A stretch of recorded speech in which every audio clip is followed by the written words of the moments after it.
Así que vaya a venir usted ayunado, y si no puede, pues no se preocupe. Gloria a Dios. El que no puede ayunar, haga el ayuno de humildad. Si usted no puede ayunar por su salud, por favor le voy a pedir que diga: bueno, pastor, me hace daño el ayuno, entonces de 6 de la mañana a 6 de la tarde usted tiene que hacer un ayuno de humildad. Puede sentarse al ministerio, la verdad. Un ayuno totalmente de humildad, donde usted puede enojarse, pero no puede ofender. ¿Cuántos dicen un amén? Entonces ese es el ayuno que Dios clama de nosotros, nuestra vida personal. Si usted dice: pastor, que soy mal del estómago, bueno, a las 6 de la mañana usted se levanta y: Padre, yo presento el ayuno de humildad. Usted puede comer, pero usted puede enojarse, pero usted no puede ofender a nadie. ¿La iglesia? Así que este es peor todavía, va a querer usted no comer. ¿Cuántos dicen un amén? Y el que puede ayunar, no comiendo también, ya sabe, puede hacerlo. Y si quiere venir a orar también, ahí lo espero. Yo sé que en los tiempos de oración se amontona la gente. Yo sé que se amontona todo el mundo. Está como: pastor, ¿cuándo el viernes? ¿Cuándo? Me dicen. Pero el viernes, no se preocupe, ahí vamos a estar todos los 4 que llegamos. Pero ahí vamos a estar. ¿Cuántos dicen una vez? Yo sé que se desespera. Pero vienen tiempos en los cuales la iglesia, y todo se está gestando a eso, que la iglesia tiene que ser movida a oración. Yo quiero dar un tema especial, y el tema es: diga, obstáculos hacia el altar. ¿Lo tiene, iglesia? ¿Está bien? Obstáculos hacia el altar. ¿Qué quiero explicar con esto? El altar representa, por ejemplo, tu cama en la madrugada cuando tú te hincas a orar. El altar representa, cuando se alaban su nombre, el lugar donde tú vas y te escondes y ahí te vas. Escúchelo. Y de repente, cuando tú tienes ese tiempo, otro, por ejemplo, obstáculo que puedes tener, cuando se alaban su nombre, es que tú pones un ejemplo, y tú vas a poner un ejemplo ahora. En este momento estás diciendo: sí, el viernes voy a levantarme, me voy a poner en ayuno, tal vez le pueden traer a la niña algo para dibujar. Me voy a poner en ayuno, voy a estar orando. Hermano, cuando usted llega el viernes, usted ya no puede hacer nada, porque le vino un problema, le vino el otro, y le vino otro problema, y no hizo nada. Esos son obstáculos hacia el altar. Y tomando acerca de esto, el Señor me puso antier esta palabra, y el otro día, cuando me vine al ministerio de alabanza y les expresé, les dije: nosotros tenemos que preparar el altar. Tenemos que preparar el altar para que haya fuego. Cuando una ama de casa se levanta en la mañana y no tiene gas, o no tiene estufas eléctricas, tiene un fueguito. Para ese fueguito, primero la ama de casa deja antes, a la orilla del fuego, o una tarde antes, ponen leña. ¿Cuántos se acuerdan de eso?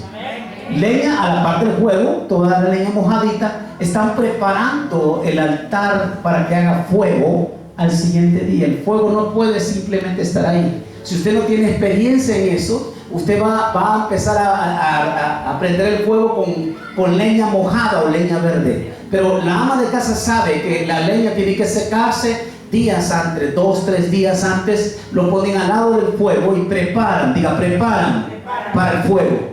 Así es la presencia del Señor. Usted tiene que preparar para la presencia de Dios. ¿Cuántos dicen un amén? ¿Cuántos dicen un amén? ¿Cuántos dicen un amén? Yo le pido al Señor: Padre, desciende con tu presencia sobre tus renuevos, amado. No lo haga por mí, amado, porque yo no tengo justicia. En mí no hay nada bueno, Padre. Te pido por las ovejas. Te pido por aquellos que vienen por primera vez. Te pido por aquellas personas nuevas que necesitan un toque de tu presencia, amado. Desciende el fuego. Uno prepara el altar para que el fuego descienda. Luego usted en la mañana está como el fuego, está listo, los fósforos y la leña está seca, y todo está preparado, pero son días antes de preparación. Igual en nuestro corazón, usted debe de aprender a preparar el fuego de la presencia del Señor. ¿Cuántos dicen un amén? ¿Cuántos dicen un amén? En Génesis, por favor, capítulo 22, versículo 4 al 5. Abraham, Dios lo llama a hacer un sacrificio, y lo llama al altar. Igual a usted y yo, lo llama al altar. ¿Esta iglesia me está escuchando? Génesis 22, 4 al 5. Dígame si lo tiene, iglesia. Dice su palabra, bendito sea el nombre del Señor. Al tercer día alzó Abraham sus ojos y vio el lugar de lejos, el lugar donde iba a poner el altar. Entonces dijo Abraham a sus siervos: esperad aquí con el asno, y yo y el muchacho iremos hasta ahí. ¿Y qué van a hacer? Adoraremos y volveremos a vosotros. El concepto de Abraham del altar es, diga, adoración. Diga adoración. Pero mire que hay un obstáculo, porque le voy a decir con todo mi corazón, cuando Jesucristo, usted observa 3, 5, 7, 8 versículos donde los evangelios, según San Juan, según Mateo, según Lucas, según Marcos, cada quien según dice, porque según vio su ojo, por eso dice evangelio según San Juan, según lo que vio esta iglesia. Cada uno de ellos observaba que Jesucristo dice que y al atardecer él se apartaba de ellos. Abraham sabía que los siervos no entendían nada, ni iban a entender lo que iba a pasar ahí arriba.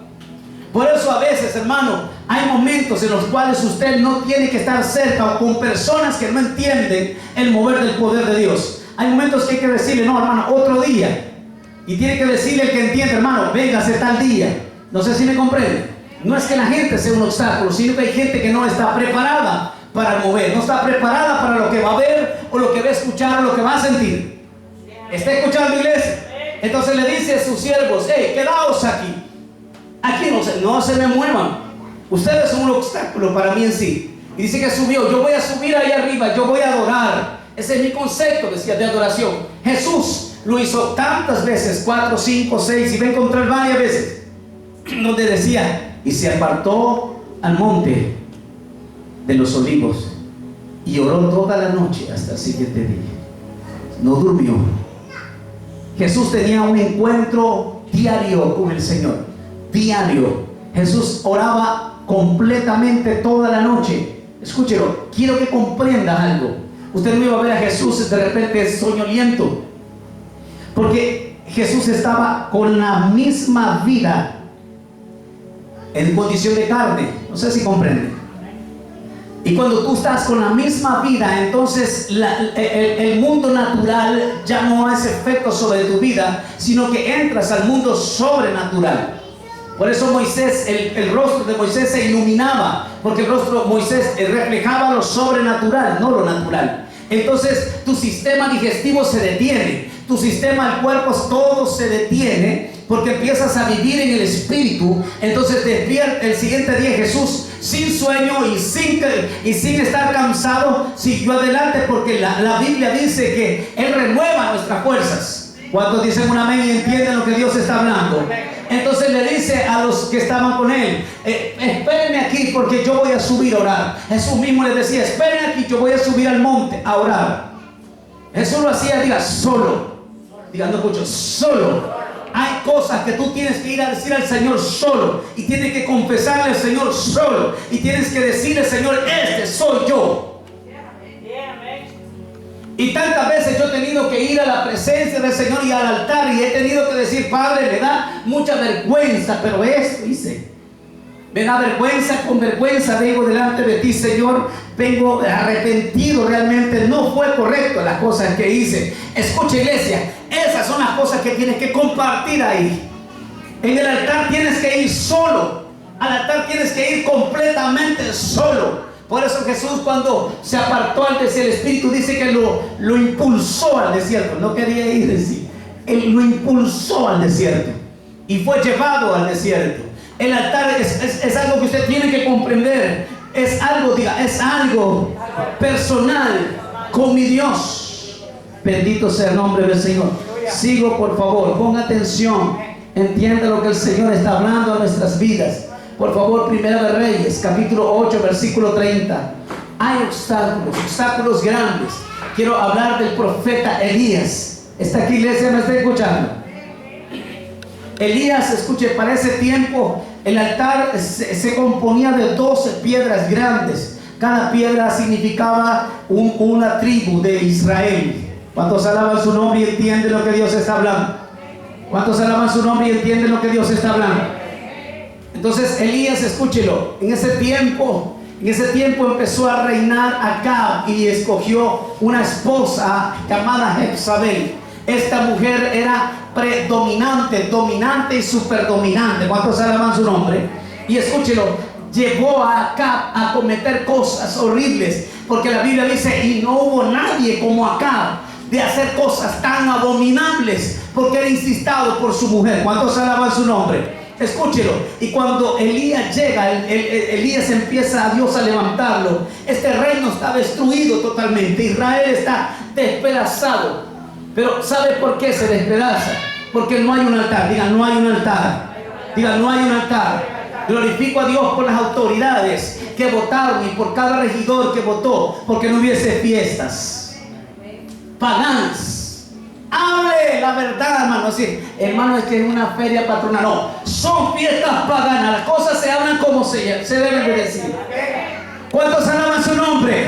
Y glorifico a Dios, porque puso en el corazón de ellos decir no. No fue una reacción, y que escúchelo si hay algún regidor que me escucha o está por la televisión. No fue que usted quiso, es porque Dios se lo puso. ¿Cuántos alaban su nombre? Fue un instrumento de Dios. Dios ama a Guaymanca porque están levantándose hombres y mujeres clamando por esta ciudad. Esta ciudad será para Cristo. Esta ciudad conocerá la santidad. Denle un aplauso y créalo.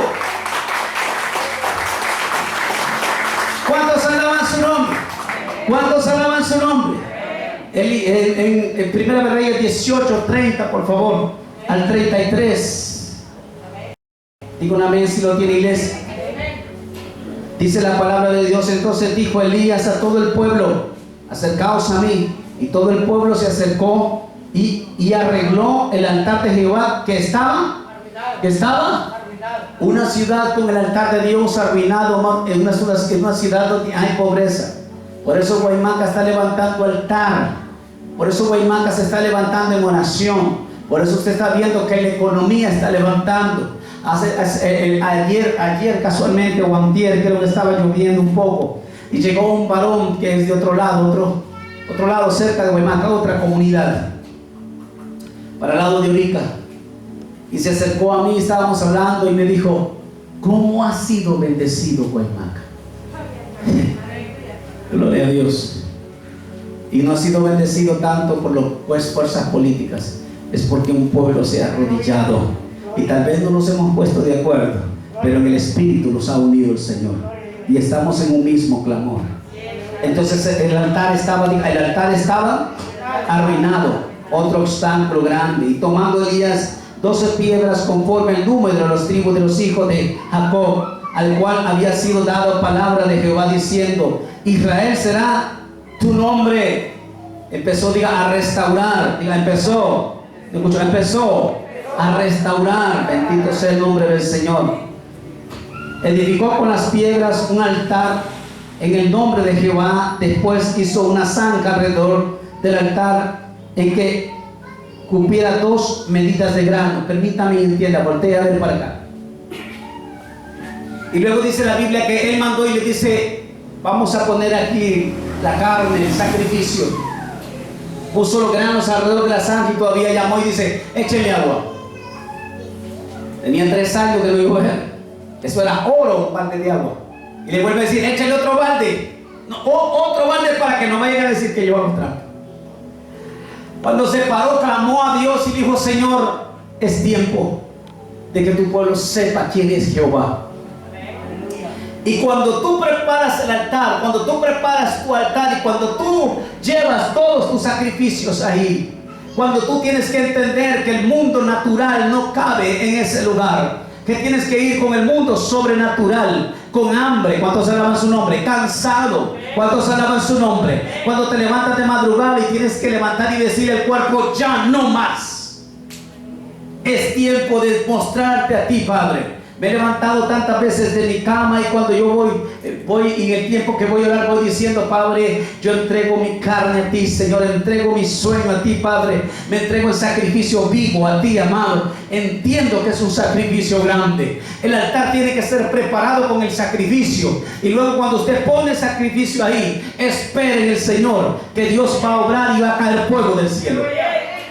Cuando echaron agua a la carne, echaron agua al sacrificio, echaron agua a las piedras, echaron agua a la zanja, dice la Biblia que Dios respondió con fuego y consumió hasta las piedras, deshizo todo lo que estaba ahí. El Señor estaba queriendo decir: yo soy Jehová, tu Dios. Denle un aplauso al que vive y permanece. Diga conmigo, ¿quién era Elías? Diga, ¿quién era Elías? ¿Y quién era Acab? ¿Me escucha? ¿Quién era Acab? Elías era el profeta y Acab era el rey. Elías con Acab tenían que estar juntos. Acab, escúchelo, no acató la voluntad de Dios. Acab está, y cada vez que hay un líder en un lugar, cada vez que hay un líder como presidente, como la presidenta que está ahorita en este momento, el alcalde que tenemos en este lugar, tiene que estar acatado. ¿Cuántos alaban su nombre? A los profetas, a los siervos de Dios. ¿Cuántos alaban su nombre? Por tanto, escúchelo, y por eso yo se lo he dicho muchas veces, y no he visto todavía a la presidenta actuando. Y si usted está chimado, hermano, vaya, arrepiéntase, alabe su nombre, porque esta mujer tiene que entender que quien gobierna se llama Jehová de los ejércitos. Y si no va a entender a las buenas, va a entender a las malas. ¿Sabía usted que esta mujer no tiene paz en su corazón? Porque no glorificó a Dios en ese estadio. En ese estadio tenía que levantar bandera y decir: Jehová es el Señor, es Jesucristo, es el Salvador y Señor de Honduras. Bendito sea su nombre, bendito sea el pueblo de Israel. ¿Cuántos alaban su nombre?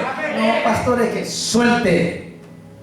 Se va a ir con esa banderita para el infierno, y esa banderita no le va a ayudar a quitarse las llamas.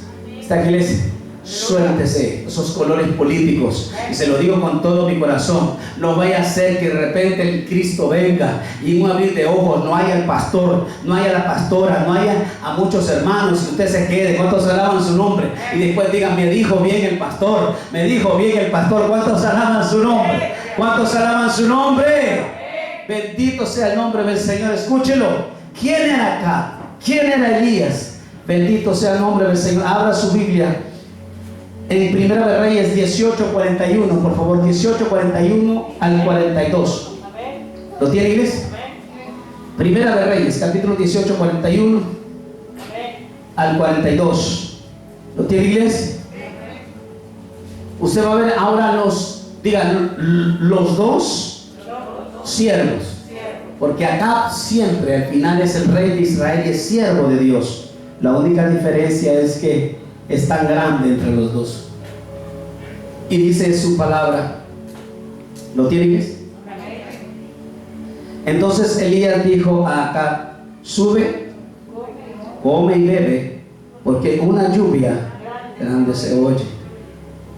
Acab subió ¿a qué? A comer y a beber, igual que usted y yo. ¿Y Elías qué hizo? A postrarse en tierra. Eso es lo que tenemos, y esa es la diferencia de un altar. ¿Está aquí, iglesia, me está escuchando? Mientras tú quieres ir a comer y a beber, y a veces nosotros decimos: pastor, ¿por qué no hacemos un retiro? Por eso los varones los he mantenido un poco más abajo, porque siempre los varones a veces me dicen: pastor, fíjate que vamos a ir a Cruz Chiquita, no se me ofende. Cuando dicen un amén los varones, y queremos ir de malo duro. ¿Y qué más vamos a llevar? Queremos llevar un montón de 5 libras, 10 libras de carne asada. Alabe su nombre, alabe su nombre, alabe su nombre. No quiero acá, quiero Elías. Que entiendan que estirarse al suelo a llorar por una nación, por Guaymata, por su casa, por su familia, por su vida personal, por su salvación. Quiero Elías que entiendan cuál es el propósito de Dios que pone cuando te dice: ven al altar, ven a la cruz. ¿Está aquí, iglesia? ¿Sabe quiénes son los que mueven Acab no movía nada. Elías era el que movía sobre todo Israel. Decía, no va a llover si no es por mi palabra. ¿Cuántos alaban su nombre? E igual, hermanos, ¿sabe quiénes gobiernan? ¿Sabe quiénes gobiernan? Escúchelo. Elías que dobla sus rodillas y claman a Dios por esta ciudad. Aleluya. ¿Cuántos alaban su nombre? ¿Sabe por qué en Honduras todavía comemos bien? Alguna gente dice, escúchelo, y empiezan a inflar las cosas. Y dicen el 60% de Honduras es pobreza. Hermano, mienten. Aquí comemos lo que queremos. Amén. Hay un porcentaje muy bajo. Y usted puede ver en cada lugar. Usted va a decir, pastor, pero es que ese es pobre. Hermano, vaya a la casa de esta persona. La gente nunca deja de comer pollo. Nunca deja de beber su frescote de 3 litros. ¿Está aquí, iglesia? Y siempre tienen sus televisores más grandes que el suyo. ¿Cuántos alaban su nombre? Y mientras usted tiene una grabadorcita chiquito, ellos tienen unos equipos enormes. ¿Cuántos alaban su nombre? ¿Cuántos alaban su nombre? Den un aplauso al que vive y permanece para siempre. Honduras, escúchelo, es una gran nación. He estado en Costa Rica, he estado en Guatemala, he estado en El Salvador y he bajado a los lugares a comer. Las comiditas son bien raquíticas, no es lo mismo, carísimo en todos los lugares. Y cuando usted camina por todos esos lugares, solo mira cerros pelados, un pedrero por todo lado. Yo recuerdo cuando venía de Guatemala, empecé a ver, digo, un cerro lleno de pinos. Honduras. Estaba feliz porque estaba viendo árboles, hermano, no miraba nada. ¿Cuántos alaban su nombre? ¿Cuántos alaban su nombre? Escuchen, Honduras es poderoso. Honduras, Dios le ha dado algo sobrenatural. Pero escúchelo, porque nosotros entendemos una cosa muy grande. En todo Centroamérica ha habido guerra, pero aquí no nos gusta pelear. ¿La iglesia? Aquí nunca ha habido esas guerras civiles. Siempre hay medio y medio se arreglan, pero Honduras somos pacíficos. Por eso que algo Dios puso en este país. Doble rodillas, ponga el altar. ¿Está aquí, iglesia? Mientras entonces Elías iba a doblar rodillas, aquel se iba a comer. Y hay un montón que son acá, que están en la iglesia. ¿Sabe quién nos acá? Hermanos, quien necesita que oremos por él.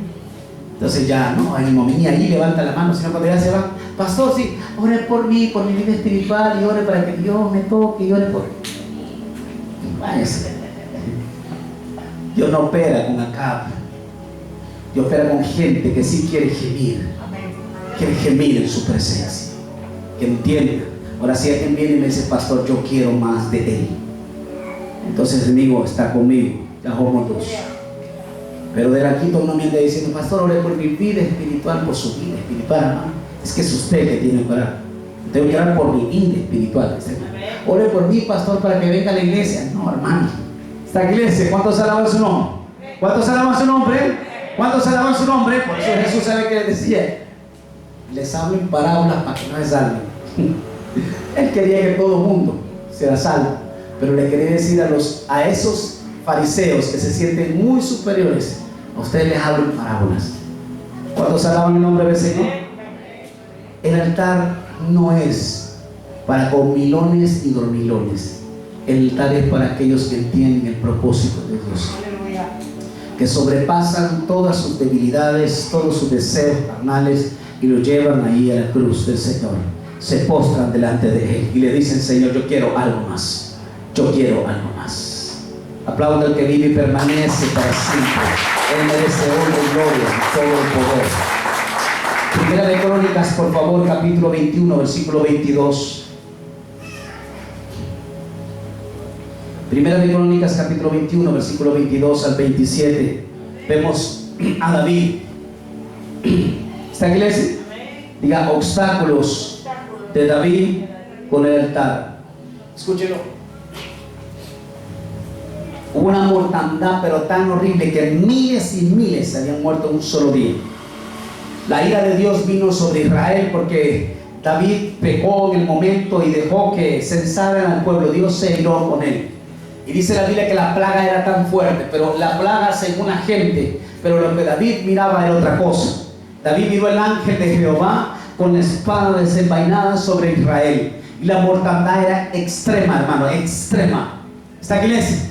La muerte era extrema. Y David, mientras, así es usted, Nosotros, usted puede ver una pandemia, pero otros pueden ver las manos de Jehová. Esta iglesia, por eso usted no tema. ¿Cuántos alaban su nombre? No tema, porque si usted anda con el Señor y usted anda en sus caminos y usted camina en el altar, no tema, porque sabe quién es. ¿Esta iglesia me está escuchando? Entonces viene David y ve un obstáculo. Cuando ve el ángel de Jehová con la espada desenvainada, lo mira en una propiedad que es ajena. Y David dice: yo quiero levantar un altar en ese lugar. Quiero levantar un altar. Todavía la mortandad sigue. La mano del ángel, la espada del ángel de Jehová sigue matando. Y David está en su corazón: yo quiero levantar un altar en ese lugar. Yo quiero adorar en ese lugar. Quiero adorar. En medio de la peste que estaba, dijo David que no hay otra que adorar, que no hay otra que poner y levantar un altar. Y cuando va a preguntar al dueño del altar, le dice: ¿de quién es? Es mío. Le dice: necesito comprar este lugar. Viene el dueño del altar y le dice: no, yo te lo voy a regalar. No, ese es el otro obstáculo. Que nosotros nos gusta andar saludando con sombrero ajeno. Esta iglesia, dice David: no, yo no voy a tomar eso, porque para él yo voy a dar justo precio, que me cueste. Dice: yo no puedo llevar algo al altar que no me ha costado. Y dice en el 41, ¿lo tiene iglesia? Bendito sea el nombre del Señor. 22, disculpe. 21, 22, ¿lo tiene? Dice su palabra: entonces dijo David a Ornán: dame este lugar de la era para que edifique un altar a Jehová. Dámelo por su cabal precio, para que cese la mortandad en el pueblo. Escúchelo, está diciendo: aquí no hay otra que levantar un altar. Si hay una pandemia, levante un altar. Si hay problemas en su casa, levante un altar. Ore al Señor. Y Ornán respondió a David: tómalo para ti, y haga mi señor el rey lo que bien le parezca. Y aún los bueyes daré para el holocausto, y los trillos para la leña, y trigo para la ofrenda. Yo lo doy todo. Escuche, aquí rapidito viene el pastor y dice: ay, qué bueno, mire que hermano, ya dieron esto. Así somos nosotros, muy tranquilitos. Pero viene David y le dice: ¿esta qué es? Entonces el rey David dijo a Ornán: no, sino que efectivamente la compraré por su justo precio, porque no tomaré, diga conmigo, no tomaré para Jehová lo que es tuyo, ni sacrificaré holocausto que nada me cueste.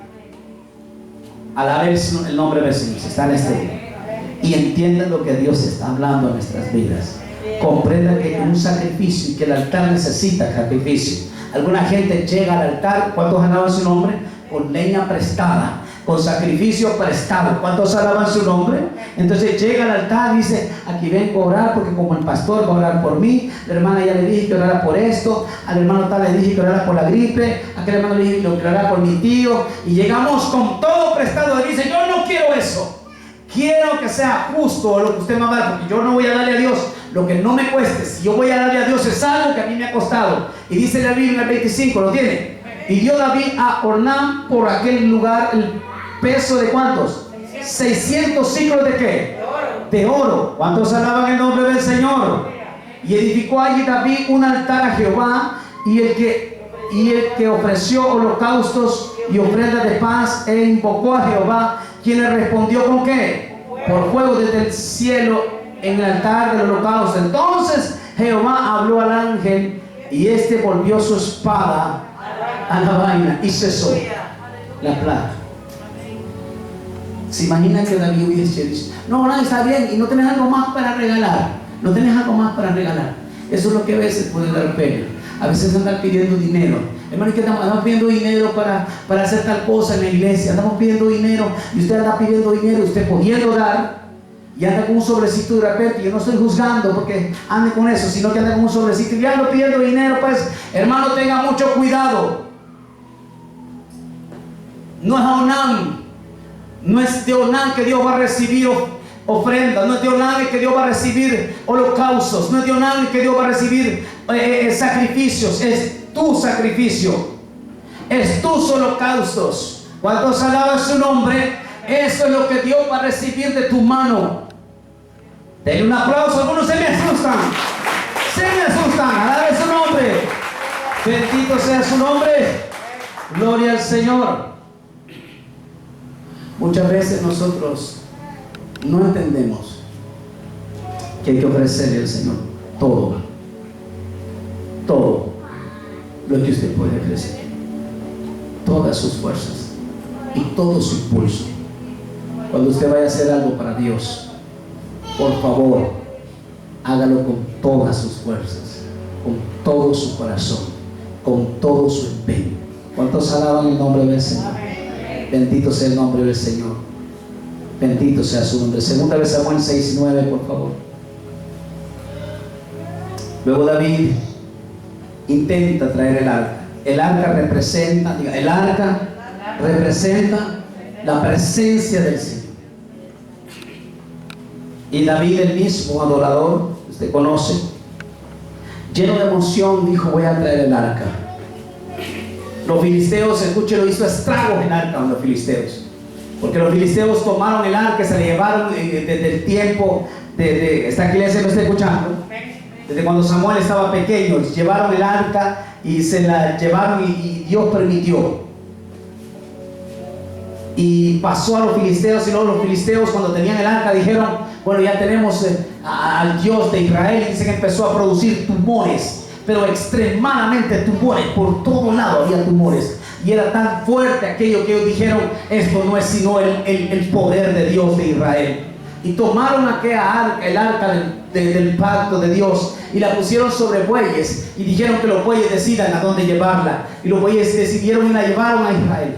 Cuando David se da cuenta que el arca estaba ya en Israel, David se va a traer el arca, alabe su nombre. Pero David comete un error. Y muchas veces yo decía: Señor, ¿por qué David no llevó el arca? Y David empezó y llevó una carreta, escúchelo, que la llevaban bueyes también. Y escúchelo, ¿por qué razón? Muchas veces no entendemos cuando vamos a hacer un sacrificio. El problema de David es que no consulta con los ancianos. El arca solo podía ser trasladada a pie, escúchelo, y solo podía ser trasladada por los levitas, chineada por los levitas. Y no la llevaron así, sino que la llevaban en una carreta.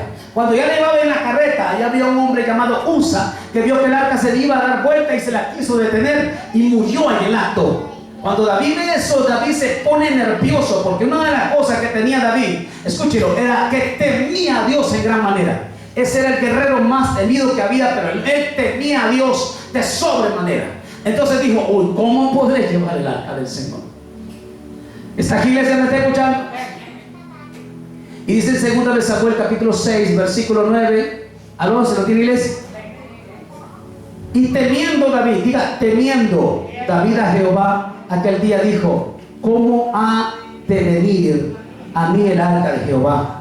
De modo que David no quiso traer para sí el arca de Jehová a la ciudad de David, y la hizo llevar David a casa de Obed Edom, Eteo. Permítanme. Entonces, rapidito uno piensa: bueno, David no pudo llevar el arca, entonces rapidito se lleven allá a cualquier casa. ¿Algunos piensan en eso? No. David ama a Dios, y peor, David teme a Dios de sobremanera. Y David no puede mandar el arca a cualquier lugar, porque sabe que si va esa arca a un lugar donde están viviendo en pecado, donde están viviendo en fornicación, en adulterio, y donde solo son apariencias, toda esa gente moriría, toda esa gente tendría tumores, toda esa gente llenaría de enfermedades, porque la presencia de Dios tiene que estar en un lugar santo. Escúchelo. Entonces dice la palabra que llegó ¿a dónde? A casa de Obed Edom. ¿Y quién era Obed Edom? Y dice: y estuvo el arca de Jehová, 11, ¿lo tiene? Estuvo el arca de Jehová en casa de Obed Edom, Eteo, 3 meses. Y bendijo Jehová ¿a quién? A Obed Edom. Y ya, ¿se acuerdan de la enseñanza del otro día? Que Dios bendice al padre y bendice a sus hijos, a su esposa, a toda su casa. ¿Bendijo a quién entonces? Bendijo que no. ¿Bendijo primero a quién? A Obed Edom, y luego a su casa. Obed Edom tenía cerca de 68 familiares, entre hijos, entre hermanos. Dice que tenía, no sé si eran como 65, 64 hermanos. El papá de Obed era un hombre muy ocupado. Tenía un montón de hermanos. Y dice que bendijo a toda su casa, aquel montón de gente, a todos los bendijo. Pero bendijo a Obed-Edom y a toda su casa. Quiero que comprenda que las bendiciones están primeramente en una persona y en todo lo que lo rodea. ¿Cuántos dicen un amén? Ahora digo, mira, ¿quién era? Escucha, ¿quién era? Obed-Edom. Cuando hay un obstáculo para el altar y para su presencia, para uno, para otro, está listo. Mientras David estaba diciendo, yo voy a arreglar acá sin consultar a Dios, sin consultar a los ancianos, estaba Obed-Edom tocando el arpa y decía, Señor, si tu presencia viniera a mi casa, cantando un salmo, si tu presencia viniese a mi casa, si tu presencia me visitase, amado, si vinieses a mí.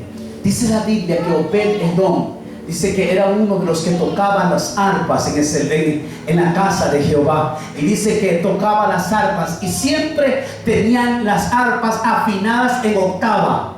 ¿Sabe qué es en octava? Cuando nosotros tocamos teclado, lo primerito, escúchelo, lo primerito es, ¿cómo se llama? Pico de pollo. 3 deditos, así tocamos el teclado. Y luego tocamos aquí. Yo todavía estoy aquí. Me falta un dedo. Y luego, no, siempre en la izquierda toco octava, pero me falta terminar octava. Octava es completamente los dedos. Octava es el nivel más, uno de los niveles más altos en tocar. Hay guitarras eléctricas que se tocan en novena, en décima. ¿Cuántos alaban su nombre? Y dice que la tenía, siempre la tenía él. Dice que la tenía afinada en octava. ¿Cuántos alaban su nombre? ¿Cuántos alaban su nombre? Diga, el hombre era un salmista. Y yo me puedo imaginar a Obed-Edom. Si tú me visitaras, amado, yo te abriría mis puertas y ofreciera sacrificios todos los días. Yo puedo imaginarme a Obed-Edom todos los días ofreciendo sacrificios al Señor, orando por su presencia. Y llegó el momento en que la presencia de Dios llegó a la casa de Obed-Edom y lo bendijo a él y todo lo que tenía. ¿Quién era? Diga, ¿quién era Obed-Edom? La Biblia dice en Primera de Crónicas, por favor, capítulo 15, versículo 21. Algunas personas no entienden quién era el sí Obed-Edom. Obed-Edom era un levita. Obed-Edom significa servidor de Edom. Está aquí, es un siervo, diga siervo. No escucho, siervo de Edom. Ese es el nombre de Obed-Edom. Obed-Edom era un levita, diga conmigo, diga, era un levita. Me escucho, era un levita, era un salmista, era un músico. Diga, era diestro. Me escucho, diga diestro para tocar. Y me impacta lo que la Biblia dice. Dice en Primera Crónicas 15, 21. ¿Lo tiene, iglesia? ¿Lo tiene?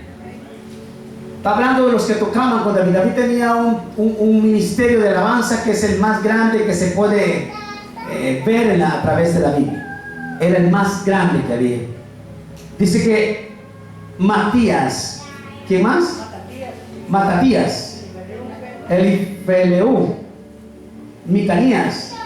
¿Quién más sigue? Obed-Edom. ¿Quién más? Jehiel y Azarías. Tenían arpas afinadas ¿en qué? En octava. O sea, diga, estaban afinadas nivel profesional. Hermano, es que llenos del Espíritu Santo, eran hombres expertos en instrumentos. O sea, hermano, vamos a pensar, diciendo, en esa época no había tanta tecnología. Era tanta la tecnología, hermano, que podía, me imagino, si en ese tiempo hermano Nayo hubiese visto la guitarra tocarse en ese momento, diría hermano Nayo, cuán pequeños estamos ahora, cuán pequeños. Dice que ya estaban afinadas las guitarras. Entonces, ¿quién era Obed-Edom? ¿Quién era Obed-Edom? Diga, era un salmista, era levita. Esta iglesia no fue cualquier lugar. Cuando David estaba con el arca, estaba ahí con el arca, dijo, ¿y ahora quién la llevo? ¿Y ahora quién la llevo?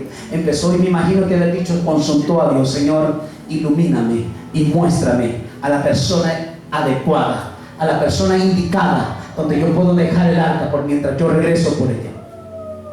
Y la dejó donde la persona más indicada, donde la persona que Dios estaba esperando, porque Obed-Edom, yo puedo imaginármelo diciéndole, oh Señor, si visitaras mi casa, Padre, si visitaras, Padre, mi casa, Señor, tengo un montón de hermanos y estos sí comen. ¿Cuántos alaban su nombre? si pudiese llegar a mi casa, sé que me bendecirías a mí, bendecirías a todos los montón de hermanos que tengo. Esta iglesia, eso es lo que Dios quiere de nosotros, que anhelemos su presencia, anhelemos llegar ahí y que Dios descienda.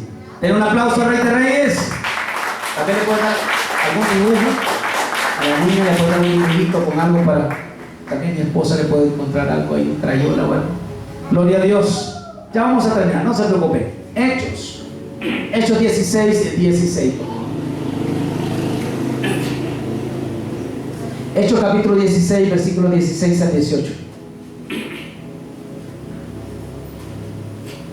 Hay momentos en los que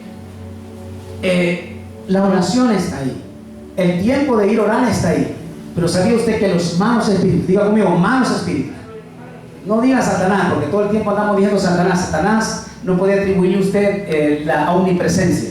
La omnipresencia solo es para Dios. Satanás solo puede estar en un solo lado. Lo que él hace es que manda a sus emisarios, manda a sus emisarios a cada lugar y dicen, molesten a tal persona, hagan con tal persona tal cosa.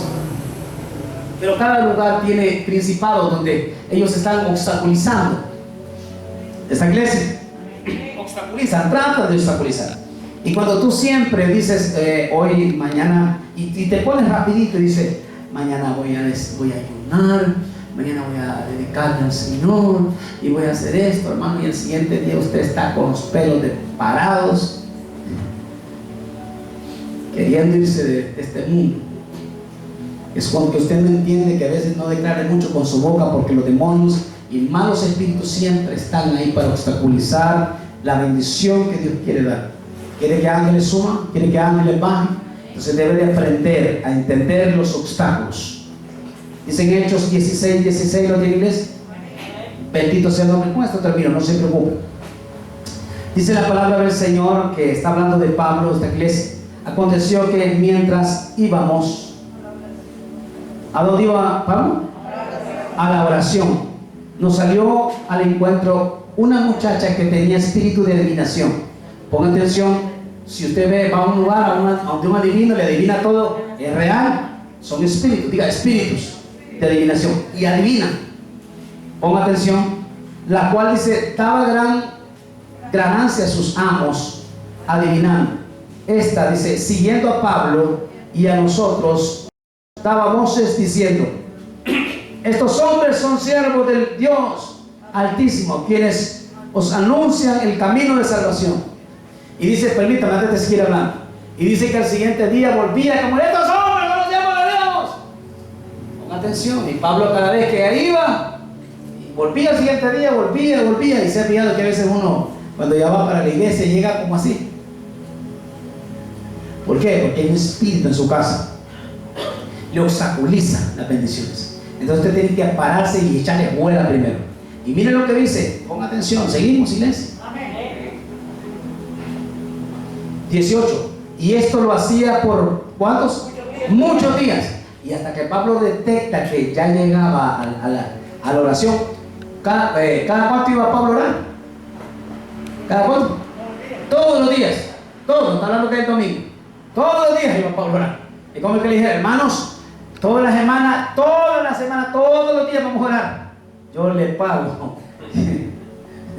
Le pago que venga todos los días.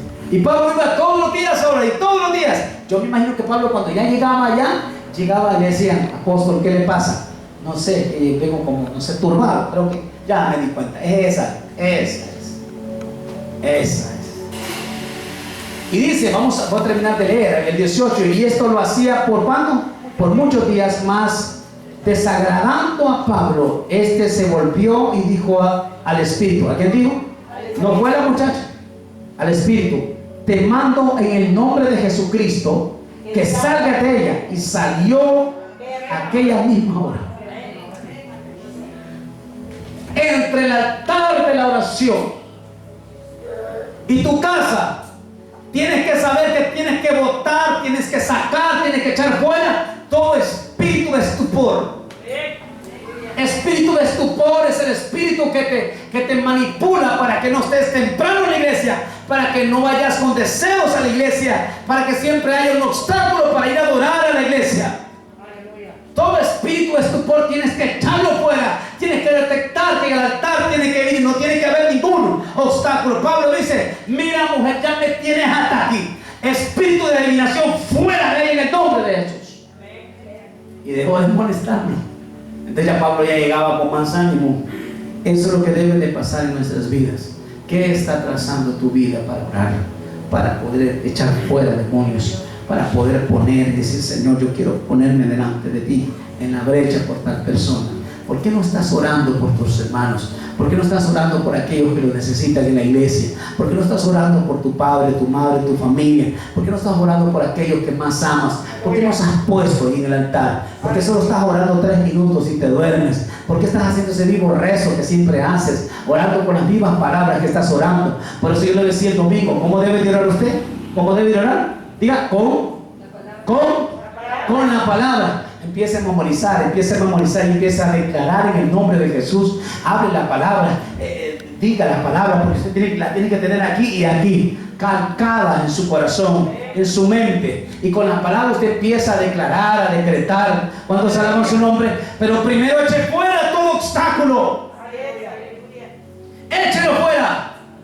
Yo iba a la iglesia y con el más deseo que iba a ir a la iglesia cuando iba a la Baluarte, yo iba con el más grande deseo. Y yo creo que me tocaba servir y había un momento que tenía que ir a predicar y yo con aquel deseo siempre iba, y siempre iba con un gran dolor de cabeza, pero horrible, hermano, la sinusitis, horrible. Era tan fuerte los dolores que me pegaban hasta ganas de vomitar, fuerte, y siempre me hacía el durito, el machito, pero hermano, había días que ya no lo soportaba. Y ahí aún iba a predicar con ese dolor fuerte en la cabeza, muy fuerte, pero ahí estaba en pie de guerra. Al final dije yo, ¿qué me atrasa, Señor? ¿Qué me atrasa? Me puse a orar, Padre, en el nombre de Jesús. Padre, revélame, Señor, ¿qué está pasando? Esta iglesia.